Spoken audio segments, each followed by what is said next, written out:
Assalamualaikum warahmatullahi wabarakatuh. Perkenalkan, nama saya Sabtu Febrian, NIM 0702203029. Saya berasal dari kelas Sistem Informasi 6 semester 2. Di sini saya ingin menjelaskan jenis aplikasi otomatisasi perkantoran. Word processing. Perangkat lunak pengolah kata. Word processing adalah suatu program pengolah dokumen berisi teks dan gambar yang memiliki banyak keistimewaan dan sangat profesional dibanding dengan program teks yang sudah ada. Beberapa jenis word processing. Yang pertama, Microsoft Word. Yang kedua, Microsoft Word Office. Yang ketiga, Notepad, dan lain sebagainya. Tujuannya perangkat lunak pengolah kata ini secara umum adalah mengolah mulai dari karakter, kata, kalimat yang akhirnya membentuk satu paragraf. Sekumpulan paragraf membentuk satu halaman, dan kumpulan halaman membentuk sebuah naskah yang dalam hal ini disebut sebagai file atau dokumen. Kelebihannya, Microsoft Word dan Microsoft Word Office. Word dilengkapi dengan tool dasar atau desktop publishing. Pada tampilan menu insert, menu pictures, clipboard, dan lain-lain dilengkapi dengan gambar dengan yang ukuran yang sedikit besar dan berwarna yang membuat tampilannya kelihatan lebih menarik. Terdapat menu references yang sebelumnya tidak terdapat pada Microsoft Word 2003. Pada menu ini terdapat cara untuk memudahkan membuat daftar pustaka, daftar isi, atau sebagainya. Loading lebih cepat dari versi sebelumnya. Ukuran file yang dihasilkan lebih kecil. Gaya tulisan yang lebih banyak dan terbaru. Kekurangannya, perubahan desain yang drastis sehingga mengharuskan pengguna baru untuk mempelajari lagi dan membutuhkan waktu hingga terbiasa. Relatif berat, terutama di mesin yang pas-pasan. Installer yang lebih besar.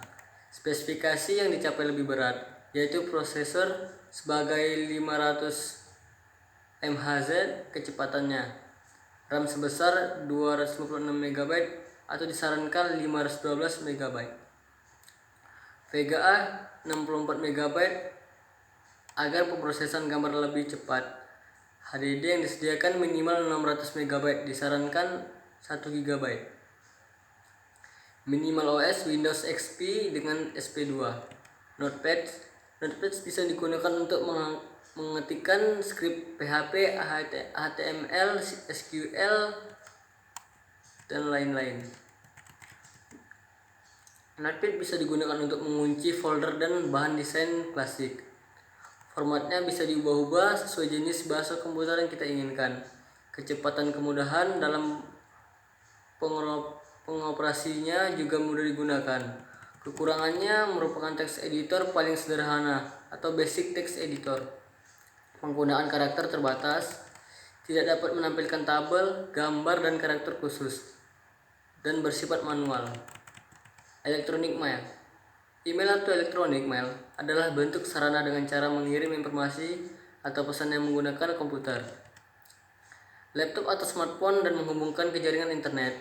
Pesan atau informasi yang bisa kita kirim atau terima adalah teks, gambar, audio, dan video. Email pertama ditemukan oleh Ray Tomlinson di akhir 1971 yang bekerja di Bolt, Baranek, dan Newen BNN sebagai sebuah lembaga pertahanan milik negara Amerika. Dijamin sekarang ini kita semua sudah wajib menggunakan email untuk beberapa hal seperti identitas pada kampus, membuat akun pada sosial media, dan beberapa hal lainnya.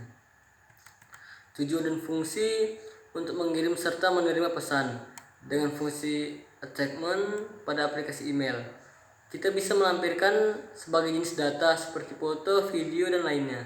Berikut ini adapun beberapa fungsi dan manfaat email. Sebagai identitas diri secara personal, sebagai alat untuk mendaftarkan diri di berbagai situs dan media sosial, sebagai media promosi, macam-macam email, pop mail, web mail, forward mail. Kelebihan, menawarkan efisiensi waktu, menawarkan efisiensi biaya, menawarkan cara yang praktis, dan masih banyak lagi kelebihannya yang lain. menawarkan keamanan data, menawarkan kerapian data. Kekurangannya sangat tergantung pada perangkat seperti laptop, komputer, atau telepon genggam, bahkan juga dengan jaringan. Sangat tergantung dengan jaringan internet. Pengetahuan tentang email adalah sesuatu yang terbatas. Voicemail. Voicemail adalah media transmisi data yang menggunakan kabel telepon sebagai alat transmisinya. Alat ini untuk mengirimkan informasi berbentuk suara, contohnya mailbox dalam telepon rumah. Voicemail juga dikenal sebagai pesan suara atau bank suara yang merupakan sistem berbasis komputer dan memungkinkan pengguna atau pelanggan untuk bertukar pesan suara pribadi, memilih dan memberikan informasi suara, dan untuk memproses transaksi yang berhubungan dengan individu, organisasi, produk dan jasa menggunakan telepon biasa. Istilah ini digunakan secara lebih luas untuk menunjukkan setiap sistem menyampaikan pesan suara telekomunikasi disimpan, termasuk menggunakan mesin penjawab. Tujuan sebagai pengganti sambungan pembicara ketika terjadi hang up telepon penerima yang tidak diangkat atau sambungan sibuk. Adapun macam-macam dari voicemail, yaitu voicemail unconditional atau VMU, voicemail conditional atau VMC. Kelebihannya dapat menampung pesan yang belum didengar ataupun sudah didengar dengan durasi maksimum. Dapat menggunakan pengalihan panggilan saat sedang menerima teleponan. Kekurangannya, jaringan dimanfaatkan oleh orang-orang. Kebanyakan orang merasa rugi karena memotong pulsa dan tidak ada tahu manfaatnya. Electronic slendering. Electronic slendering adalah penggunaan jaringan komputer untuk menyimpan dan memanggil acara yang telah ditetapkan oleh manajer. Electronic slendering bersifat khusus. Di antara aplikasi otomatisasi kantor hanya menyusun terjadi komunikasi, bukan mengkomunikasikan informasi. Fitur-fitur elektronik slendering yaitu kalender menunjukkan tanggal dan hari dalam seminggu. Contohnya, kalender perangkat lunak sederhana adalah perintah Unix-kal yang hanya output kalender bulanan atau tahunan. Buku alamat, daftar kontak dengan informasi yang memungkinkan pengguna untuk berkomunikasi dengan kontak. Penunjuk lampiran, fitur ini memungkinkan pengguna untuk dilampirkan file janji. Pengangkatan secara otomatis mengingatkan peserta pertemuan mendatang. Macam-macam elektronik kalender, e-kalender, Google e-kalender, 30 box, upcoming, calendar atau all platforms, Thunderbird with Lightning, all platforms, Microsoft Exchange. Tujuannya yaitu memilih email ke dalam folder-folder yang sesuai dengan segera tanpa usaha dari pihak lain. Kelebihannya bisa menjadi alarm atau pengingat akan hal-hal yang penting atau penjadwalan, seperti mengetahui berbagai info kejadian. Kekurangan, harus terkoneksi dengan internet, harus mempunyai akun Google. Audio conferencing adalah tempat dua orang atau lebih lokasi berbeda menggunakan teknologi seperti jembatan konferensi untuk mengadakan panggilan audio. Konferensi audio berbeda dari telepon tradisional karena semua peserta dial ke sistem pusat yang menghubungkan mereka, alih-alih langsung sering menelepon. Tujuan untuk mencapai komunikasi dan kolaborasi secara bersamaan. Banyak produk konferensi audio mungkin juga hadir dengan elemen kolaborasi online standar atau operasional, seperti kemampuan berbagi layar untuk lebih meningkatkan nilai rapor audio. Ada dua jenis konferensi audio, yaitu sistem konferensi point to the point dan multi-point. Sistem konferensi point to point memungkinkan dua orang yang berada di lokasi berbeda untuk berkolaborasi dan berkomunikasi, sedangkan sistem konferensi multi-point memiliki kemampuan untuk memfasilitasi komunikasi dan kolaborasi untuk 3 orang atau lebih yang berada di dalam tempat yang berbeda. Kelebihannya lebih murah, mudah diakses, mudah diatur. Kekurangannya bergantungan pada saluran telepon. tidak mendukung citra visual sehingga peserta konferensi tidak benar-benar melihat satu sama lain. Kehadiran fasilitator sangatlah dibutuhkan ketika konferensi terdiri dari sejumlah orang. Video conferencing. Video conferencing adalah teknologi yang memungkinkan pengguna di lokasi yang berbeda untuk mengadakan pertemuan tatap muka tanpa harus berpindah ke satu lokasi secara bersamaan. Ada banyak cara untuk memanfaatkan teknologi konferensi video, seperti rapat perusahaan, sesi pelatih kerja, atau berbicara dengan anggota karyawan. Tujuannya, konferensi video bertujuan untuk menghubungkan ruang kelas tradisional dengan orang-orang yang mengambil kelas dari jarak jauh. Stabilitas dan kualitas konferensi video dapat berfluktuasi dengan kecepatan dan keandalan sambungan data. Berbagai cara untuk melakukan konferensi video seperti menggunakan ponsel cerdas dan tablet atau melalui komputer desktop. Kelebihannya dapat menghemat waktu perjalanan uang. Kekurangannya harga terbilang mahal, alat untuk video conference sulit terdapat, dan proses penginstalan harus ekstra hati-hati agar tidak salah. Computer conferencing. Computer conferencing adalah sarana di mana banyak individu dapat berkomunikasi dan berbagi ide melalui penggunaan sistem komputer. Karena sifat ini internet yang ekspansif, hal ini dapat dilakukan dalam jarak yang sangat jauh dan memungkinkan orang untuk berbagi ide dengan lebih mudah daripada alat komunikasi lainnya. Salah satu jenis konferensi komputer yang paling umum melibatkan banyak pengguna di komputer terpisah. Tujuan dan kegunaannya untuk memecahkan suatu masalah seperti rapat. Contohnya seperti pada waktu yang tidak memungkinkan untuk kita bisa berkumpul bersama dalam satu tempat, maka pada saat itulah kita bisa menggunakan aplikasi komputer konferensi. Kelebihannya biaya yang murah, kemudahan penggunaan, efisiensi waktu. Kurangnya respon, terkenaan rendah, dekonisasi, keterbatasan teknis, potensi rendah untuk berpikir konvergen.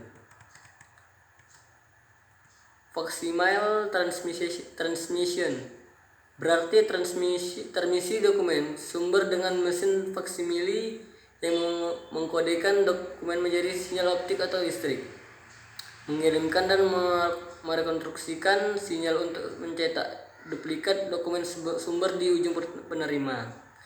Tujuan dan manfaatnya mengirimkan dokumen cetak, menerima dokumen cetak, fotokopi dokumen. Kelebihannya membantu pengirim sebuah dokumen ke tempat yang jauh dalam waktu singkat.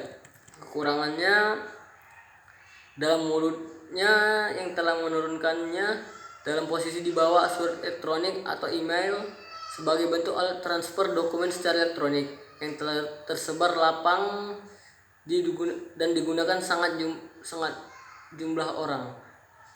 Video teks adalah penggunaan komputer untuk tujuan memberikan materi tampilan tekstual pada layar CRT. Materi tekstual biasanya berbentuk materi naratif atau tabulasi dan disimpan dalam penyimpanan sekunder pada komputer.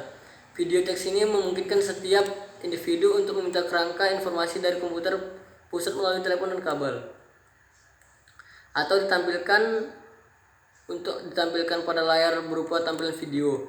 Informasi yang dimuat biasanya berupa berita, informasi kejadian aktual, serta berbagai informasi mengenai kebutuhan sehari-hari seperti perkiraan cuaca, nilai tukar mata uang, jadwal pertunjukan layar lebar, jadwal keberangkatan kereta api, pesawat terbang, bus, serta ditambah iklan. Berbeda dengan teleteks, video teks memiliki kemampuan lebih, yaitu memungkinkan penggunanya tidak hanya mengakses informasi satu arah, melainkan juga melakukan komunikasi dua arah. Sistem video teks memungkinkan penggunaan melakukan teks transaksi dengan komputer utama seperti berbelanja, melakukan transaksi perbankan, dan sebagian dengan layar televisi yang dihubungkan dengan keyboard. Tujuannya memberikan materi tampilan tekstual pada layar CRT. Materi tekstual biasanya berbentuk materi naratif atau tabulasi dan disimpan dalam penyimpanan sekunder pada komputer. Kelebihan, video teks memiliki kemampuan yang lebih baik, termasuk dalam kecepatan menangkap informasi, menyediakan konten interaktif, dan menampilkan di televisi. Biasanya menggunakan modem untuk mengirim data di kedua arah. Kekurangan, menyajikan informasi dalam jumlah halaman yang terbatas, tergantung pada kapasitas memori komputer pusat. Jumlah informasi yang dapat dimuat dalam satu halaman tampilan sangat terbatas, yakni sekitar 100 kata atau serta dengan jumlah materi grafis. Penggunaan video teks menyedot biaya yang lebih besar. Image storage dan retrieval. Beberapa jenis perusahaan mempunyai volume dokumen yang besar, sehingga mereka harus menyimpannya dalam file agar informasi dapat dilihat atau dipanggil kembali jika diperlukan pada mulanya. Perusahaan ini mengurus file yang pada kertas, namun lama-kelamaan ruangnya tidak cukup menampung sebuah kertas yang ada. Cara mengatasinya adalah dengan menyimpan tampilan image dokumen tersebut daripada harus menyimpan bentuk dokumennya. Aplikasi OA yang melakukan hal ini disebut image storage and retrieval. Untuk mengatasi masalah mengenai penyimpanan dan pemanggilan tampilan, maka digunakan microfilm. Alat untuk mencetak microfilm disebut computer output microfilm atau COM device. Untuk menampilkan dokumen digunakan microfilm viewer. Untuk menghasilkan salinan kertas ukuran penuh digunakan microfilm printer. Tujuannya untuk menghemat ruangan dan mengawetkan arsip. Kelebihan, dapat menyimpan tampilan image tanpa harus menyimpan bentuk dokumentasi atau dokumennya. Kekurangan, harus terhubung ke jaringan.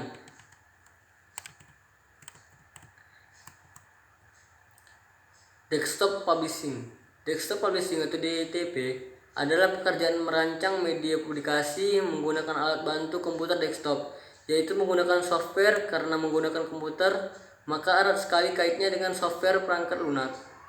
Media komunikasi yang nantinya akan diproduksi massal dan disebarluaskan kepada publik atau dipublikasikan. Bentuknya bisa media cetak, print matter, atau media maya, website, weblog, dan lain-lain. Software yang digunakan untuk mengolah atau merancang, mendesain halaman bisa tunggal atau jamak. Dalam media publikasi, software yang diperbantukan ketika bekerja dengan software DTP. Software utama DTP ialah Adobe InDesign, Adobe PicMaker, Macromedia, Dreamweaver Web, Microsoft Publisher, Expert, Micromedia, dan lain. Software pendukung DTP ialah pengolah ilustrasi atau grafis, kurva, dan spot color. Adobe Illustrator, CorelDRAW, Macromedia, Freehand, dan lain-lain. Sedangkan yang bukan software DTP ialah Microsoft Office, Access Excel, PowerPoint, Word, dan lain-lain. Tujuannya untuk mengatasi masalah internal perkantoran, untuk membuat laporan yang mudah dibaca oleh siapa saja. Kelebihan, praktis, mudah melakukan penulisan publikasi. Terdapat fitur save and as pictures, mudah berkolaborasi. Kekurangan, harus terhubung dengan jaringan, harus memiliki akun Google. Sekian dari penjelasan saya. Terima kasih. Assalamualaikum warahmatullahi wabarakatuh.